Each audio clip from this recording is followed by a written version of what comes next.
great. I think the cool thing about that is just you felt the energy in the room, the amount of women sitting in there and so passionate about being a leader in their space, whether it was sport, whether it's business, whatever it is. I think that was what's so cool about it. And obviously getting to sit next to Annika on stage is pretty special for myself. So The world thought they knew the story of Caitlin Clark and the WNBA. They saw the headlines, the debates, the relentless physical play. But beneath the surface, a far more significant drama was unfolding. A truth the league desperately wanted to keep hidden. Caitlin Clark's undeniable power doesn't come from the WNBA. It controls it. And when she picked up a golf club, that reality exploded into plain sight, sending shockwaves through a league that tried to put its brightest star in a box. When Caitlin Clark walked up to that tee box at the LPGA Pro-Am, the atmosphere shifted with a palpable intensity. People expected a casual appearance, a polite swing, then applause and done. But her focus spoke volumes. The way she set her stance, the calm in her posture, it screamed intent. She came to compete. And when that club connected, the sound was clean, sharp, electrifying. The ball didn't just fly. It tracked straight, controlled, confident. Instantly heads turned. Pros paused. Spectators murmured, sharing that universal, athletic reaction of, oh, she's not just here for pictures. This wasn't a guest playing around. This was an athlete performing, proving she could excel anywhere she chose. Her presence didn't just draw attention. It commanded it, not from promotional hype or league storytelling, but because she is the draw. And when a star shows that her spotlight travels with her, regardless of the setting, that's not just impressive. That's leverage.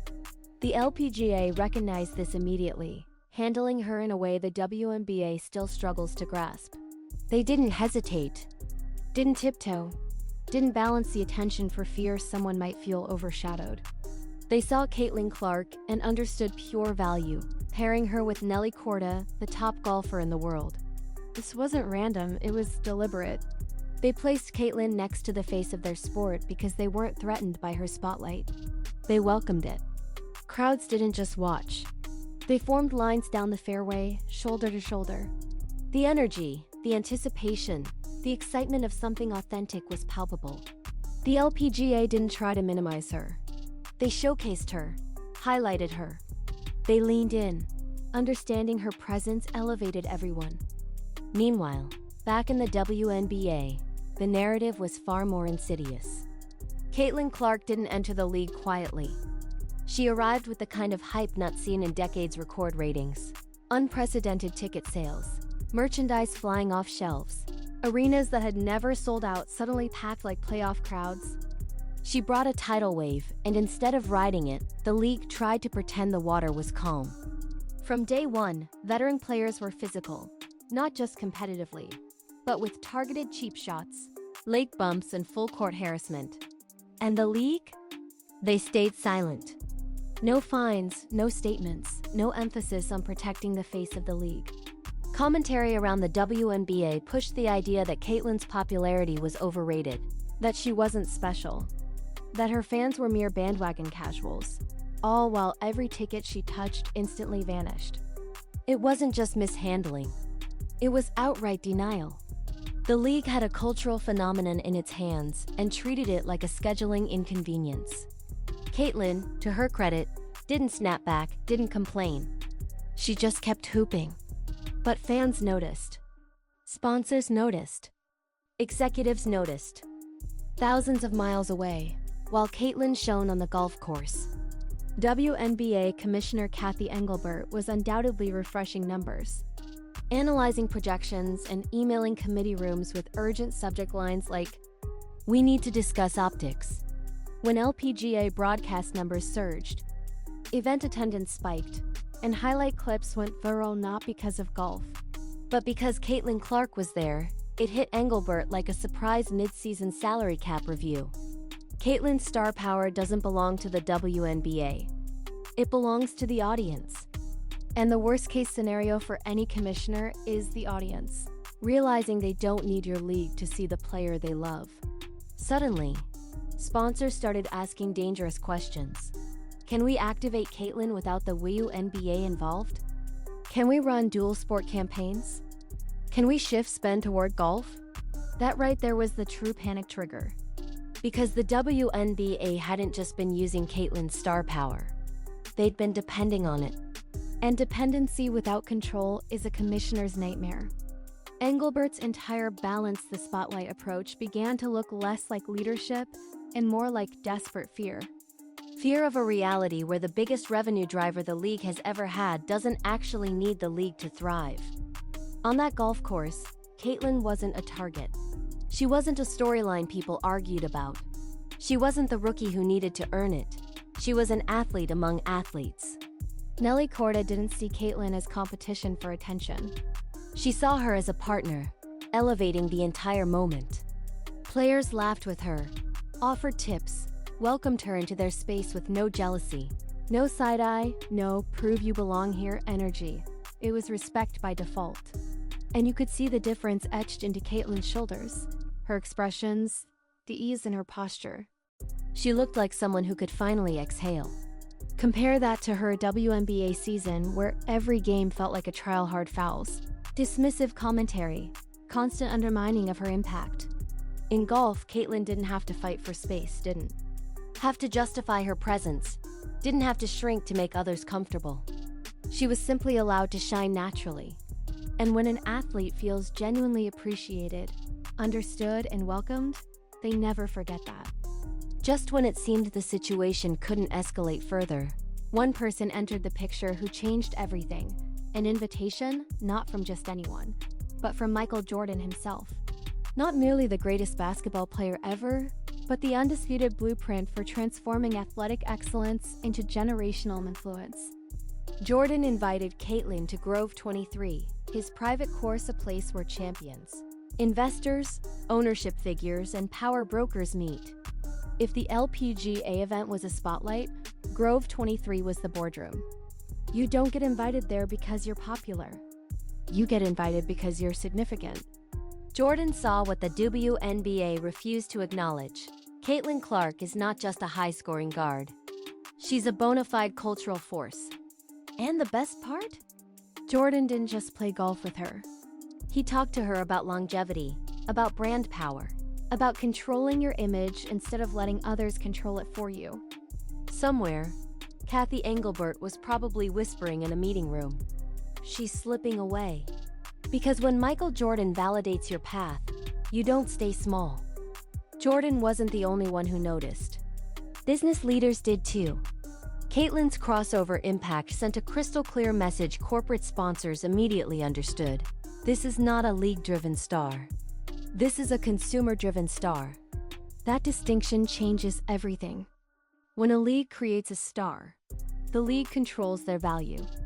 But when the public creates a star, the league just tries to keep up. Nike Golf, major marketing firms, event organizers, they all saw Caitlyn's pro-am impact and instantly began discussing multisport positioning. Not Caitlyn Clark, WNBA guard, but Caitlyn Clark, global sports figure.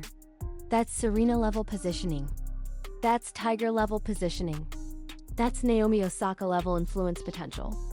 And the WNBA didn't build that. Caitlyn did. Which means she can take it anywhere she damn well pleases. This is where sponsors start asking a truly dangerous question. What happens if Caitlyn spends more time in golf? Because the answer is brutally simple. The audience follows her. Not the league, not the broadcast deals her. And that reality makes one rivalry look very different. While Caitlyn was quietly expanding her universe, someone else was watching closely and reacting, often emotionally. Angel Reese didn't need a press conference or a microphone to react. You could see it in the timing, in the tone, in the desperate way she tried to insert herself into moments that weren't hers. While Caitlyn was building relationships with legends and expanding her brand, Angel was watching shadows, measuring attention, trying to keep pace in a race she wasn't trained for. This is the stark difference. Caitlyn builds quietly. Angel responds loudly. Caitlyn elevates the space she enters. Angel questions why she's not the center of it. One is growing, transcending. The other is clinging, reacting. Angel Reese is undoubtedly talented, competitive, and marketable. No one denies that. But there's a profound difference between being popular and being undeniable. Caitlyn is undeniable. Not because of media hype or marketing narratives, but because crowds react to her instantly, without prompting. Angel wants respect. Caitlyn attracts it. That's why one gets invited to Grove 23, and the other gets caught reacting to it from the sidelines. Which leads us to the undeniable truth Cathy Engelbert is now forced to acknowledge, whether she wants to or not. There are stars in sports, there are icons, and then there are drivers. Drivers don't just play in a league. They make the league revolve around them. Caitlin Clark is a driver. The WNBA's attendance surge? Driven by Caitlin. The record-breaking TV ratings? Driven by Caitlin. The ticket sellouts in cities that had never sold out? Caitlin. The merch boom? Caitlin. The surge of new fans? Caitlin. She didn't just rise within the WNBA system. The WNBA arose because she arrived.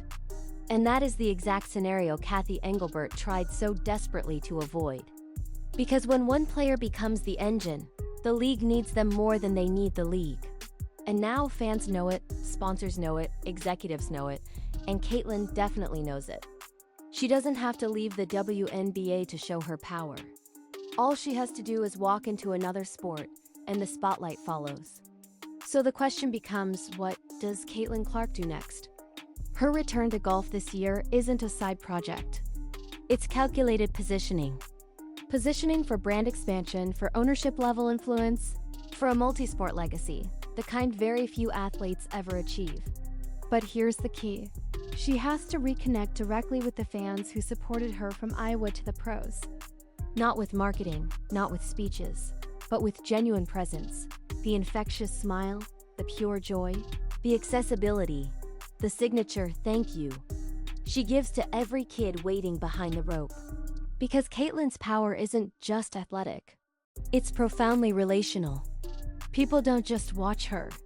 They feel included when they watch her. That is why she will outlast hype cycles, media swings, league politics, and petty rivalries. As long as she continues to show up for the fans, they will follow her wherever she goes. Golf, basketball, appearances, whatever. And the WNBA now has two choices: evolve with her or fall behind her. Because one thing is abundantly clear: Caitlin Clark isn't staying in anyone's lane.